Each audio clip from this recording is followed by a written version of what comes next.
அனைவருக்கும் வணக்கம். அடுத்து வரக்கூடிய நாட்கள் துலாம் ராசிக்காரர்களின் வாழ்க்கையில் எப்படிப்பட்ட ஒரு மாற்றம் ஏற்படும் அப்படிங்கிறத பற்றியும், இந்த புரட்டாசி மாதம் துலாம் ராசிக்காரர்களின் வாழ்க்கையில் எப்படி அமையப் போகிறது அப்படிங்கிறத பற்றி முழுமையாக தெரிஞ்சுக்கலாம். நீங்கள் துலாம் ராசிக்காரராக இருந்தால் மறக்காமல் கமெண்ட் பண்ணுங்கள். உங்களுக்கு திருப்பதி ஏழுமலையான் பிடிக்கும் அப்படின்னா ஓம் நமோ நாராயணா என்னும் மந்திரத்தை கமெண்ட் பண்ணுங்கள். வாங்க வீடியோக்குள்ளே போகலாம். இந்த புரட்டாசி மாதம் துலாம் ராசிக்காரர்களுக்கு அற்புதமான ஒரு மாற்றத்தை ஏற்படுத்தக்கூடியதாக இருக்குது. நீங்கள் திருப்பதி ஏழுமலையான மனதார வழிபட்டு வாருங்கள். அருகில் இருக்கக்கூடிய பெருமாள் கோவிலுக்கு சென்று வழிபடுவதாலும் உங்களுடைய வாழ்க்கையில் இருக்கக்கூடிய பிரச்சனைகளுக்கு தீர்வு கிடைக்கக்கூடிய ஒரு காலமாக இந்த காலகட்டம் உங்களுக்கு அமைஞ்சிருக்கு. நம்முடைய சேனலில் கருங்காலி மாலை, கருங்காலி மோதிரம், பஞ்சகவ்ய விளக்கு ஆன்லைனில் சேல்ஸ் பண்ணிகிட்ருக்கோம். உங்களுக்கு வேணும்னா டிஸ்கிரிப்ஷன் நம்பர் கொடுத்துருக்கோம், நீங்கள் வாங்கி பயனடைஞ்சு பாருங்கள். உங்களுடைய ராசிக்கு 11ஆம் இடத்துல சூரியன் இருக்கார். குடும்பத்தில் சுப காரியத்திற்கான செலவுகள் ஏற்படலாம். மறைமுக எதிர்ப்புகள் விலகி ஓடும். சந்திரனின் நகர்வுகள் உங்களுக்கு சிறப்பாக இல்லை. தொழில்துறையில் கவனமாக இருங்கள். செவ்வாய் 9ஆம் இடத்துல இருக்காரு. ஏதாவது ஒரு வகையில் மனசஞ்சலங்கள் அதிகரிக்கும். ஆரோக்கியத்தில் அதிக அளவு கவனம் செலுத்துங்கள். வண்டி வாகனத்தில் செல்லும் போது எச்சரிக்கை தேவை. உறவினர்களுடன் பேசும்போது நீங்கள் எச்சரிக்கையாக இருப்பது நல்லது. அது மட்டும் இல்லாமல் பிள்ளைகளால் பெருமை அடைவீங்க. புதன் 11ஆம் இடத்துல இருக்காரு. வீடு மனை வாங்குவதற்கான ஒரு யோகம் உண்டாகும். ஆன்லைன் வர்த்தகங்கள் சிறப்பான லாபத்தை உங்களுக்கு கொடுக்கும். குரு பகவான் 8ஆம் இடத்துல இருக்காரு. குடும்பத்தில் புதிய ஜீவன் உருவாகலாம். சுக்கிரன் 12ஆம் இடத்துல இருக்காரு. பிடிவாதமாக இருந்த காரியத்தை நீங்கள் சாதிப்பீங்க. சனி பகவான் 5ஆம் இடத்துல இருக்காரு. தொழில் உங்களுக்கு சுமாராக நடக்கும். வியாபாரத்திற்காக அதிக செலவுகளை நீங்கள் செஞ்சுருப்பீங்க. ராகு 6ஆம் இடத்துல இருக்காரு. சிக்கனமாக செலவு செய்தால் உங்களுடைய பண விரயத்தை நீங்கள் கட்டுப்படுத்தலாம். வெளியூர் பயணங்களால் எதிர்பார்த்த நன்மை உங்களுக்கு கிடைக்கும். கேது 12ஆம் இடத்துல அமர்ந்திருக்காரு. உங்களுக்கு அதிகாரிகள் உதவி செய்வாங்க. அரசாங்க வேலை தடையில்லாமல் நடக்கக்கூடிய ஒரு காலகட்டமாக இந்த காலகட்டம் உங்களுக்கு அமைஞ்சிருக்கு அப்படின்னே சொல்லலாம். பொதுவாக துலாம் ராசியை பொறுத்தவரை அடுத்து வரக்கூடிய நாட்கள் மிக ஒரு சிறப்பான நாட்களாக இருக்குது அப்படின்னே சொல்லலாம். துலாம் ராசியில் முன்னேற்றம் ஒன்றே குறிக்கோளாக கொண்ட உங்களுக்கு இந்த புரட்டாசி மாதம் சிறப்பான ஒரு மாதம் முழுவதுமே உங்களுடைய ராசிநாதன் ஆதாயத்தை வழங்குவார். பொருளாதார நெருக்கடி விலகும். தொழிலில் இருந்த தடை விலகி உங்களுக்கு முன்னேற்றம் ஏற்படலாம். வியாபார லாபத்தை எட்டும். பழைய கடன்கள் உங்களுக்கு அடைக்கப்படும். குடும்பத்தில் சுப நிகழ்ச்சிகள் நடக்கும். உத்தியோகத்தில் இருந்த பிரச்சனைகள் விலகும். செல்வாக்கு உயரக்கூடியதாக இருக்குது. மறைமுகமான தொல்லைகள் உங்களுக்கு இருந்த பிரச்சனைகள் விலகக்கூடிய ஒரு காலகட்டமாக அமைஞ்சிருக்கு. சூரியன் கேது சூரிய பகவானின் பார்வையால் எல்லாமே உங்களுக்கு சுபமாகும். பாக்கியஸ்தானத்தில் உங்களுக்கு மிக அற்புதமான ஒரு மாற்றம் செவ்வாய் சஞ்சரிப்பதால் திட்டமிட்ட செயல்பாடு செய்வது நல்லது. எந்த ஒன்றிலும் இக்காலத்தில் அவசரம் காட்ட வேண்டாம். இடம் வாங்குவது விற்பது போன்ற விவகாரங்களில் விழிப்புடன் செயல்பட வேண்டும். விவசாயிகள் தங்கள் வேலைகளில் முழுமையான அக்கறை செலுத்தி வருவது நல்லது. மாணவர்கள் படிப்பில் கூடுதல் கவனம் செலுத்த வேண்டியது அவசியம். அரசியல்வாதிகள் இந்த மாதம் நிதானம் தேவை.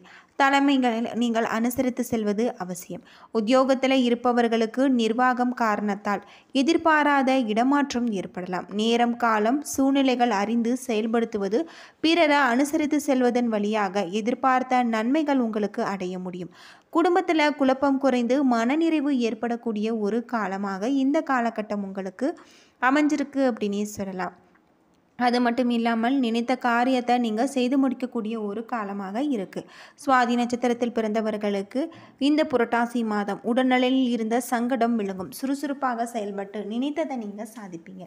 இழுபறியாக தொழிலில் உங்களுடைய தடை விலகும். மறைமுக தொல்லை நீங்கக்கூடியதாக இருக்குது. இழுபறியாக இருந்த வழக்கு விவகாரங்கள் உங்களுக்கு சாதகமாகலாம். சமுதாயத்தில் தனி அந்தஸ்து செல்வாக்கு உண்டாகும். உங்களுக்கு அதிர்ஷ்ட வாய்ப்புகளையும் குடும்பத்தில் மகிழ்ச்சியும் உங்களுக்கு சுக்கிரன் வழங்குவார். வாழ்க்கை துணையுடன் இணக்கம் உண்டாகலாம். புதிய சொத்து சேர்க்கையும் பொன்பொருள் சேர்க்கையும் சேரும். ஒரு சிலருக்கு இருக்கக்கூடிய வாகனத்தை விற்றுவிட்டு வேறு வசதியான வாகனங்களை வாங்குவாங்க. அரசு விவகாரங்களில் வியாபாரிகள் எச்சரிக்கையாக இருக்க வேண்டும். வேறு வித ஆசைகளும் வருமானத்தையும் இந்த நேரம் நீங்கள் இடம் கொடுக்காமல் இருப்பது நல்லது. அரசாங்கத்தின் கழுகு பார்வை இந்த நேரத்தில் உங்கள் மீது இருக்கும். ஒரு சிலருக்கு குடும்பத்தில் சுப செலவுகள் ஏற்பட வாய்ப்பு இருக்கிறது.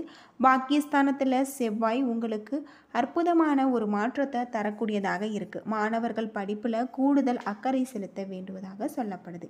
குரு பகவானின் பார்வை தனஸ்தானத்தில் உண்டாவதால் செலவுகளை சமாளித்திடக்கூடிய அளவுக்கு வரவுகள் உங்களுக்கு இருக்கும். விசாகம் நட்சத்திரத்தில் பிறந்தவர்களுக்கு உங்களுடைய செயல்களில் நிதானத்தை கொண்டு உங்களுக்கு பிறக்கும் புரட்டாசி மாதம் அதிர்ஷ்டமான ஒரு மாதம். குரு பார்வையால் விரிய செலவுகள் கட்டுப்படும். நெருக்கடி நீங்கும். வாழ்க்கையில் இருந்த பயம் போகும். நீங்கள் செலவு செய்யும் பணம் ஒவ்வொன்றும் ஆதாயமாகவும் அத்தியாவசியமானதாகவும் இருக்கும். குருவினால் நிம்மதி உண்டாக்கலாம். எதிர்பார்த்த வருமானம் வரும். கொடுத்த வாக்கை நீங்கள் காப்பாற்றுவீங்க.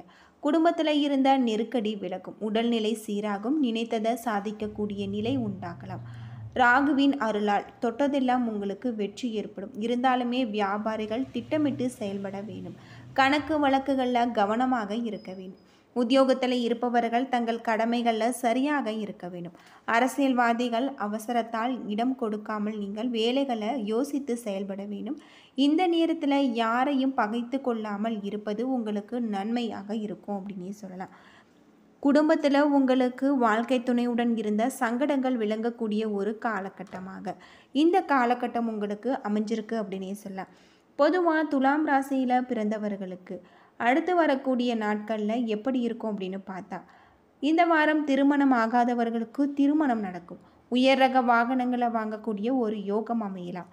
பணம் சம்பாதிப்பதில் ஆக்கமும் ஊக்கமும் ஏற்படலாம். பல புண்ணிய தலங்களுக்கு நீங்கள் பயணம் செய்ய வாய்ப்பு இருக்குது. ஒரு சிலருக்கு குற்றம் சாற்றப்பட்டு அவதிப்பட நேரிடலாம். பணிபுரியும் பெண்கள் உங்களுக்கு பதவி உயர்வுகளை நீங்கள் எதிர்பார்க்கலாம். சிலருக்கு ஓரளவு பணவரவு உண்டு. உடன் பிறந்தவர்களுடன் அனுசரித்து செல்வது நல்லது. கல்வியில் தேர்ச்சி, தெய்வ சிந்தனை மற்றும் தர்ம சிந்தனைகள் ஏற்படலாம். வீண் மனஸ்தாபங்களை தவிர்த்தால் வீட்டில் அமைதி நிலவக்கூடியதாக இருக்குது. புது புது முயற்சிகளில் ஈடுபட்டு நல்ல வேலையில் சேரக்கூடிய ஒரு யோகம். சுவாதி நட்சத்திரத்தில் பிறந்தவர்களுக்கு இந்த வாரம் ஆரவாரமிக்க வாரம். விருந்துகளில் கலந்து கொண்டு நண்பர்களுடன் மகிழ்ச்சி ஆரவாரத்துடன் பொழுதை நீங்கள் கழிப்பீங்க. சிறப்பான பலன்களை நீங்கள் எதிர்பார்க்கலாம். அரசியல்வாதிகளுடன் மற்றும் அரசாங்கத்திடம் எதிர்பார்த்த அனுகூலங்கள் அனைத்துமே தாமதமின்றி கிடைக்கும். தொழில் சம்பந்தமான முயற்சிகள் உங்களுக்கு வெற்றி திக்க நோக்கி செல்லும். கவர்ச்சிகரமான பொருட்களை பரிசாக உங்கள் வியாபாரத்துகள் அனுபவித்து வாடிக்கையாளர்களை கவர்ந்து லாபத்தை அதிகரித்து கொள்வாங்க. விசாகம் நட்சத்திரத்தில் பிறந்தவர்களுக்கு இந்த வாரம் புத்திர பாக்கியம் ஏற்படக்கூடியதாக இருக்குது. சுப காரியங்கள் ஆகியவற்றில் இல்லத்தில் மகிழ்ச்சி பொங்கும். மாகாண்களின் ஆசி, புதிய தொடர்புகள் உங்களுக்கு நன்மைகளை ஏற்படுத்தால் வியாபாரங்கள் செய்வதில் உங்கள் தொழிலில் நல்ல ஒரு வளர்ச்சி ஏற்படும். திடீர் பயணங்கள் மூலம் உங்களுடைய ஆதாயங்கள் ஏற்படலாம். புதிய கடன்களை நீங்கள் வாங்கக்கூடிய வளைய பாக்கிகளை அடைத்து விடக்கூடிய ஒரு காலகட்டமாக இந்த காலகட்டம் உங்களுக்கு அமைஞ்சிருக்கு அப்படின்னே சொல்லலாம். பொதுவாக துலாம் ராசியில் பிறந்தவர்களுக்கு அடுத்து வரக்கூடிய நாட்கள் மிக அற்புதமான ஒரு நாட்களாக அமைய, சனிக்கிழமை நாட்களில் பெருமாள் கோவிலுக்கு சென்று நீங்கள் தீபம் ஏற்றி வழிபட்டு வாருங்கள். உங்களுடைய வாழ்க்கையில் இருக்கக்கூடிய பிரச்சனைகளுக்கு தீர்வு கிடைக்கக்கூடியதாக சொல்லப்பட்டிருக்கு. இந்த புரட்டாசி மாத சனிக்கிழமைகளில் பெருமாள் கோவிலுக்கு சென்று நீங்கள் துளசி மாலை சாற்றி வழிபட்டு வர உங்களுடைய வாழ்க்கையில் இருக்கக்கூடிய அனைத்து விதமான பிரச்சனைகளும் தீரக்கூடிய ஒரு பொன்னான காலகட்டமாக இந்த காலகட்டம் உங்களுக்கு அமைஞ்சிருக்கு அப்படின்னே சொல்லலாம். என்ன நண்பர்களே, இந்த வீடியோ உங்களுக்கு பயனுள்ள தகவலை தந்திருக்கும்னு நினைக்கிறேன். வீடியோ பிடிச்சிருந்தால் லைக் பண்ணுங்கள், ஷேர் பண்ணுங்கள், கமெண்ட் பண்ணுங்கள். இது போல் தகவலை தெரிஞ்சுக்க நம்ம சேனலை மறக்காமல் சப்ஸ்கிரைப் பண்ணுங்கள். நன்றி நண்பர்களே.